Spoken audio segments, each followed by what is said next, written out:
I'm Indra, And I'm Amanda. and we'd like to welcome you to The Messy Middle Matters. Hey, Amanda, how are you today? I'm good. How are you, Indra? I'm good. I'm good. Today is a topic that's near and dear to, I think, both of our hearts. Because, what's so interesting about the world these days is, especially the work world, there's this mandate almost to compartmentalize your life. And sometimes what that does, it doesn't allow you to acknowledge that you're human beings first and, and workers second. And so that's one of the challenges that I think I face in the workplace, and I face as an employee and also as a people manager.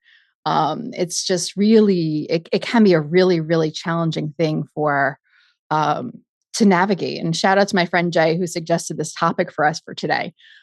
Yeah. Yeah, same. Near and dear to our hearts. I mean, we both constantly acknowledge that we are human beings. What do you say? We are not automatons. We are not And automatons. Yes. yeah, we are not automatons. And it's especially difficult to navigate when there's just crap going on in someone's personal life.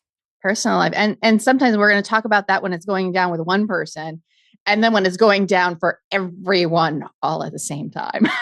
Yes. It's a very, very, very different scenario. But finding how do you balance your life obligations and your work obligations and stay sane at the same time. I mean, I think that that's really an art form. That's really an art form and a hard thing for everyone to navigate. So should we start with personal, or should we start with the ones that are hitting all of us? Because I think that we have both topics to cover or subtopics.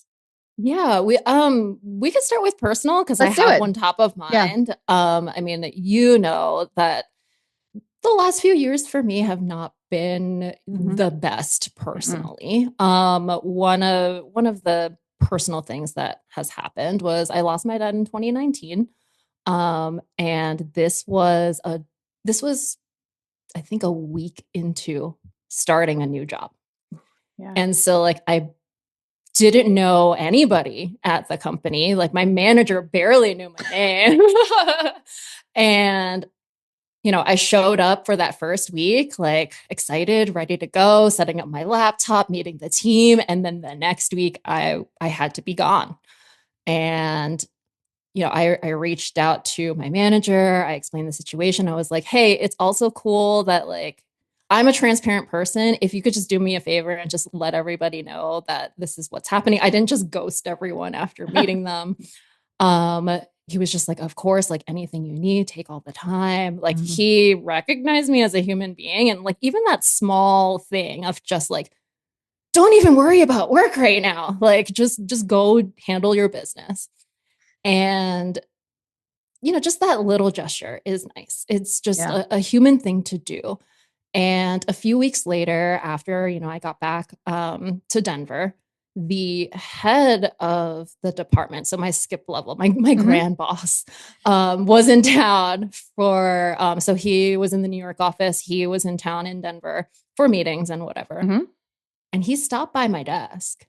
I didn't have a relationship with this man. We just knew each other's names. And he made it a point to stop by my desk, introduce himself, and offer his condolences. Wow. Yeah. And I will never forget him. Yeah. Just that piece of humanity.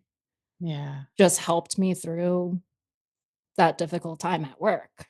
Yeah. What is it? It's making me think of the quote it's attributed to Maya Angelou, and I'm not going to get it exactly right. People won't remember the things that you said. They won't remember the things that you did. They will remember how you made them feel. And you will forever. I mean, it's the thing that he did, but it's how you felt about it. Oh, really, totally. Yeah. Totally. And, I think just the mere recognition that, work is work. Work is important, but it's not the most important thing. How are you? And that's not as common as we would like for it to be across all organizations and all companies. It's It sounds so obvious, but it's not as, you're right, it's not as common as you would hope it is. Yeah, like it's, I think I'm going to wind up bouncing back and forth, but it's making me think of the pandemic a little bit. Like, because there we Mm-hmm. saw this was happen. This collective experience was happening to everyone, not on your team, not in your company, not in your state, not in your country, the whole darn globe. It Yep. was happening to everyone all at once.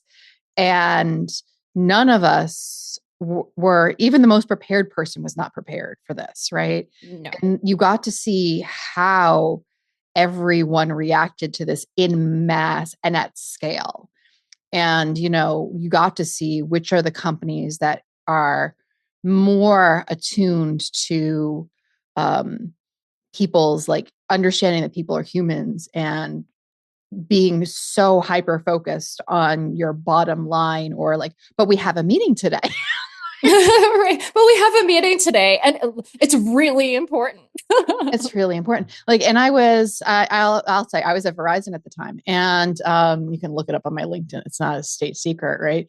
And I will say, like, I was one of the last people who showed up in the office on that last day before New York City went in on lockdown, and to me, that was just a demonstration of what the company was like in response to that. Because if you think about Verizon was an extremely interesting place to be at the top of the pandemic because it was facing everything that everyone else was facing, and at the same time, the entire business model needed to totally tilt. I'm going to say tilt. I won't say business model, maybe it's too strong a word, but everything, the operations or what we were doing on a day-to-day basis needed to shift to the way the world was shifting from, prioritizing, let's say, and I don't know exactly the priorities, that wasn't my role, but like you can imagine, I was just imagining like prioritization, making sure that, the cable running to the the largest pieces of infrastructure in our nation, specifically I'm thinking of office buildings, was that traffic was prioritized, right? And that makes sense because things need to run and so on and so forth. But now it shifted to everyone's houses, which was totally distributed across everything, and focusing in on making sure that people in low access areas actually had access to wireless, or like I said, cable. Fios is a product of Verizon's, all these different things. And like trying to navigate all of this complexity at the same time was really, really challenging. And I will say that the company did a really great job, but there are companies out there that didn't do such a great job. Like I have friends and family that were in situations that were being forced to go into offices when no one was there because, and this was maybe not the absolute tippy top of the pandemic, but as things went on, but before vaccines were available, they were forced to go into offices. For what reason? Not quite sure. It was really, it was reminding me of like in the dot-com era, it was like counting eyeballs was a metric of success for the early dot-com companies. Like, were you just counting eyeballs in the office just to prove the fact that you're using their real estate because that's a metric you decided you're going to hit? I don't know. Like, it was Right. really, It's the button seat metric, it was a right? It's button like, seat yeah, metric. like who's at their desk? It's just so, it was so like, what do you care about? Like this, they're sitting in front of a computer all day long, but half of your staff, it's okay for them to be at home, and half of your staff that does the exact same job has to go into the office. Like, I don't understand. And it's, yeah. Anyway, I've rambled a little bit, but that was But my yeah, I mean, it's navigating the complexity specifically about the pandemic, right? Mhm. Like navigating the complexity that the entire world Yeah. had to navigate, Yeah. plus navigating the complexity of, working at Verizon of, oh, this is actually critical Critical. infrastructure.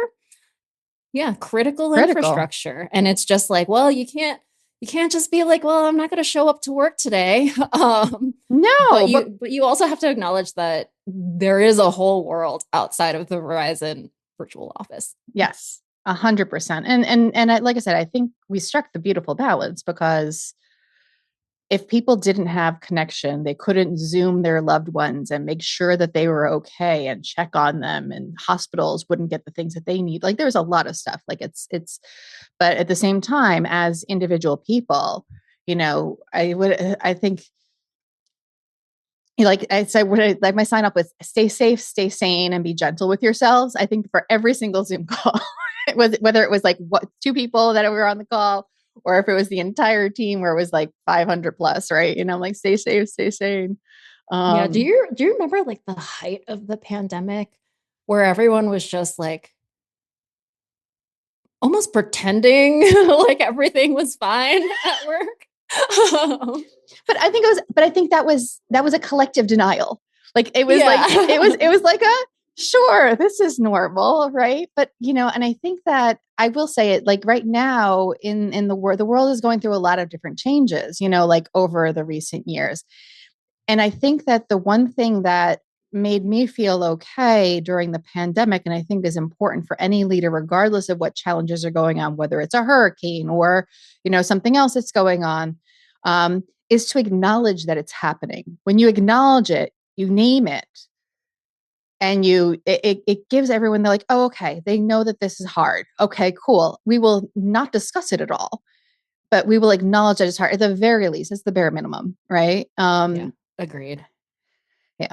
And I think the best case is where you create the right kinds of spaces for people to do a little bit more than that very just basic acknowledgement, right? And I don't know, that can take lots of different shapes and forms depending on the organization's scenario, depth of your relationship with that person. Yeah. I was going to say a lot of it varies based on the context and the relationships that you have, right? Just going back to the personal challenges. Mm-hmm. There were coworkers who, as they got to know me, would check in on me, just be Mm-hmm. like, "Hey, how are you doing?" Because Yeah. a lot of things aren't just a one-time event, right? And I think it's easy to kind of forget that because it's not top of mind. Yep. And as people got to know me, they would check in and be like, "How are you doing today?" And just the understanding that like not every day is going to be a good day. I mean, regardless of what's going on in your personal life, right? Like Mm-hmm. even if everything is 100% like perfect, like you're living your best life, you could wake up one morning and just be like, "Today's not a good day." Yeah, I think lifeiness and grief comes in waves and in unexpected things, and whatever. I think that that's where one of the tools that I've seen it pre-pandemic, but it really took hold during the pandemic, like at the beginning of a meeting, just doing a round robin check-in to everyone, like thumbs up, thumbs to the side, thumbs down, right? Like that's a very basic, like, how are you today? So I know how to engage with you. Like I know I'm like, oh, today's not the day I'm going to push Amanda's buttons. She didn't sleep last night. Cool, cool. Like, Right.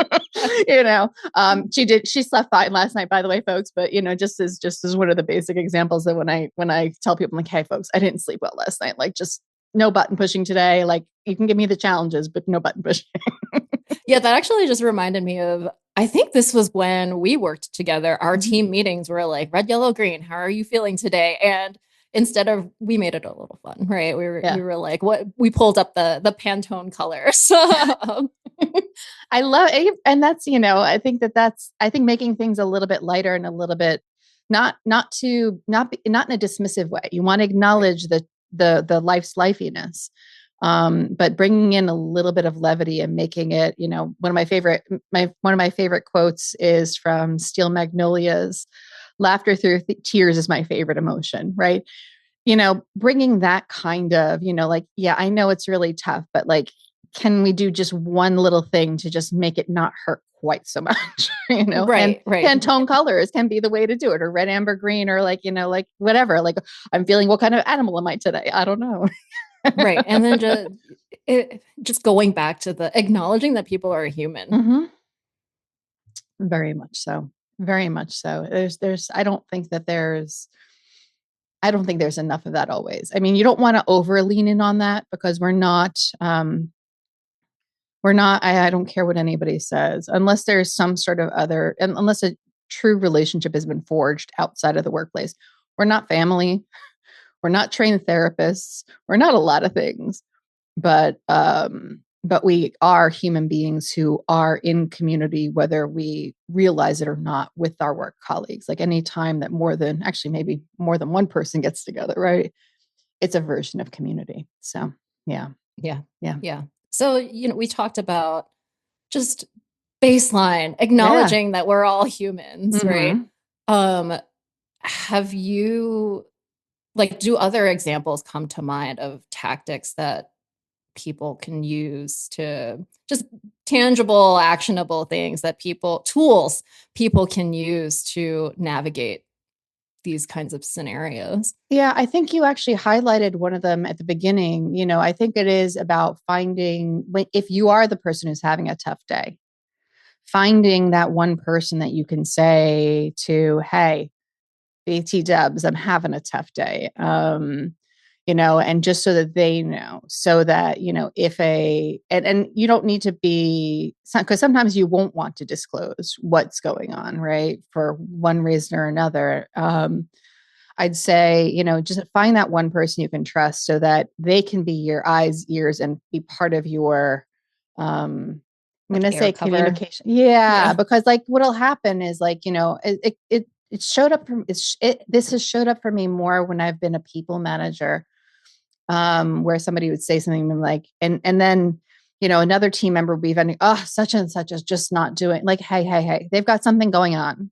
Like, oh, okay, I didn't know. I'm like, yeah. Like they're not being their typical selves because they've got something going on. I've got, and then it flips the conversation. Like, oh my gosh, how can I help? Like, no, I got it covered. They've got it covered. We're in communication. Just have a little patience. I think that to me is one of the, as a person, tell that one person that you trust so that they can help to protect you and keep those raw parts of yourself, clear. I'd say, but the other piece which goes hand in hand is don't keep it to yourself. Like, don't keep it to yourself. Find that person because, giving it language always helps. But, if you keep it to yourself, no one will know. And then that can backfire you in some other sort of way, in ways that you couldn't have even imagined, right? Which could, in the worst case scenarios, lead to a severing of that relationship. And nobody needs that. So, find the right way to find that right person, even in the toughest organization. You can usually find that person. um, that would be my number one piece of advice as a person, as an employee of an organization or a member of a team. Yeah, that's a really good point. And I love the way you articulated that because as you were telling that story, I thought of all the times where I knew that someone, even not as a people manager, I just knew because of the Mm-hmm. relationships I had with people at work.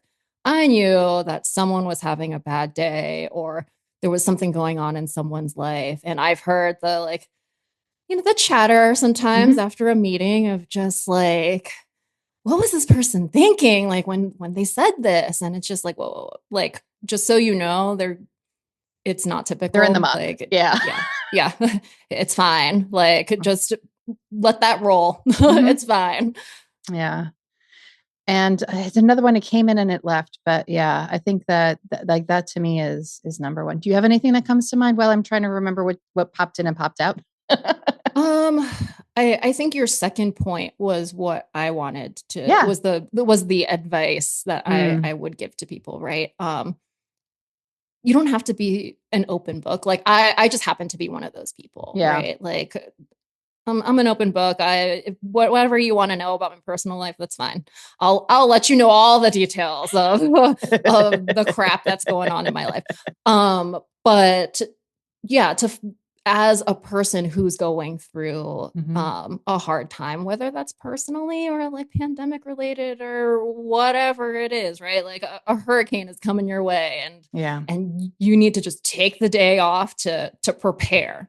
Yeah. Um, I think just letting people know that so that you give them the permission to give you permission to take care of your stuff. Um, once once you acknowledge it, once you let someone know that this is what's happening.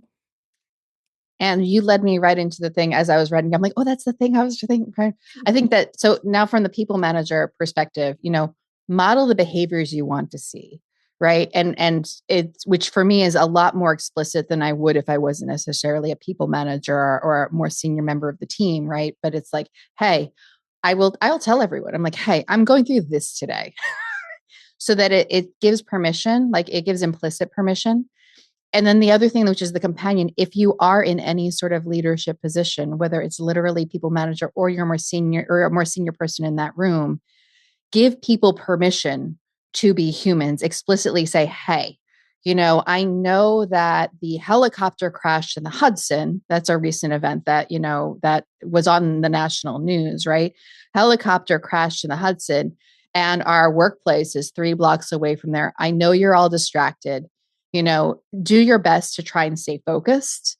It's not impacting any of us. I've checked to make sure there's nobody knows the people that were involved in that, but I also acknowledge that this is a very human experience and it happened very close to us. So like I think that giving people that permission and giving them the knowledge to actually, or giving them the method or to be humans, I think is really important when you have a position of, I'm going to call it power, because it is power. But yeah. Yeah. What came to mind for me was, as a people manager, if my dog needed to go to the vet, I'm just like, I gotta go. Like, she's not well. Like, I gotta go. And just modeling that behavior, right? Just, just dropping a note in the team Slack channel, like, hey, I'm gonna be offline for a few hours. Sorry. Like, can someone cover this meeting for me? I've got some things to take care of. And, that gives people just modeling that behavior that makes it okay for people to do the same, right? If something comes up, if they need to pick up their sick kid from school, like if something just comes up, you you give people, I keep on using the word permission, but it's like, you It's don't have to, permission. it's permission, right? But you It's give people the permission. permission to be like, oh, yeah, this thing in my life is more important than this meeting. Like, I've got to go. And like, I'm just going to tell you that I'm going to go. Like, I'm not going to ask you, like, hey, you know, my kid needs to be picked up because of whatever. And like, can I go? Like, no, I'm just going to go. And like, I'm informing you. I'm laughing because I'm thinking of a story. It was many, many, many moons ago. So over 15 years ago.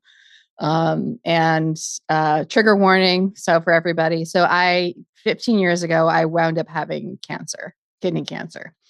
And after it was identified and before I was having surgery to have it removed, there was a litany of tests, which I won't go into, but I remember one day I just went into, or I emailed HR and I said, hey, I'm taking this date off. And they came back to me. They're like, usually the practice is that you actually ask for the day off. I said, I understand what the practice is usually, but I'm taking the day off. This is a day that they can schedule me. I think in every other scenario, I totally understand that. But right now, for this moment of time, I am taking the first things that I can get when I can get them. Right. And this is much earlier in my career, and I inherently understood the risks of breaking protocol and how that could be, that the backlash or the repercussions that could come from that. But, sometimes there are things that matter more. There are things that matter more than my paycheck. And I understand that comes from a tremendous place of privilege. Like, and I thank my lucky stars every single day um, for the advantages that I do have, and I don't take them for granted. So I know that this is not something that everybody can do, but everyone will have their scenario where it's like, I don't care what the rules are. There are things that matter more. I think that, actually, I forgot when we were talking about, when we were identifying this topic, I brought up one of my favorite core values from my time when I was at TD Ameritrade was people matter. And whenever somebody would say, hey, I can't come in because XYZ, I'm like, people matter, priorities. Well, see you tomorrow. No problem. Yeah. Right. But sometimes you just need to do that for yourself and say, hey, consequences be damned. My child matters more. My pet matters more. My spouse matters more. I matter more. Right. I matter more. I'm So taking a mental health day today. I matter more. I'm going to break. I recognize this. I will be a mess and I will go beyond whatever I can do. Like I will cause other people to be miserable. I understand this is zero notice and I understand there will be repercussions. I need to have a mental health day today. Mm-hmm. End of conversation. Reprimand me tomorrow. Yeah. I think that core value of people matter sums up this advice, we'll call it, Mm-hmm. of this episode, right? People Yeah. matter. People matter. And I think that's a lovely place for us to end things. Yeah. Yeah. Amanda, thank you so much, as always, for being my partner in all of this, in the messy middle as we navigate yet another topic. And I hope that everyone joins us next time when we explore something else. Bye, everyone. Thanks. Bye.